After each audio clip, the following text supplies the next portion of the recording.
Hi, and welcome to the second episode of the Shorty series. Today, we're going to cover item placement and manipulation. We already know how to create a game object, a board, a player, and move the player.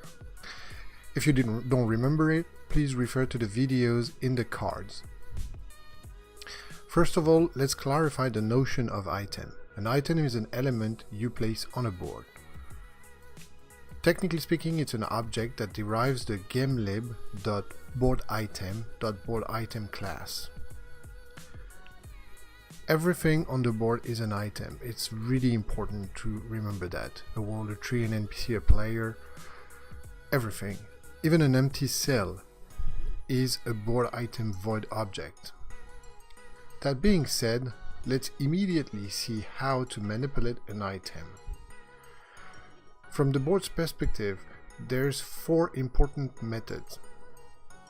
Board.placeItem, to place an item on the board that takes a row and column coordinates and an item as parameter.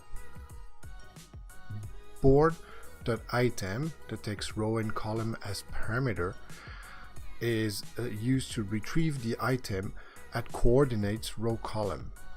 Board.move, which take item, direction, and step as parameter, is used to move an item, a movable item, by a number of steps in a direction. We'll talk more about a movable item later. And finally, board.clearCell, that takes a row and a column, and it's used to clear the cell of its content. Before we dig into the code, let's review the coordinate system of a board. Here we have a 5x5 board. The coordinates are going from 0 to width -1 and 8 -1. So if we place a wall represented by a green square at coordinates 3, 1, row number 3 and column number 1, it will show up here. Now let's place a player at 0, 4 and an NPC at 2, 2. Now we can even move that NPC by using board.move in the directions from the constants module. We can obviously also move the player like that. In this if statement, we're retrieving the player object from its last known position, which is where we placed it.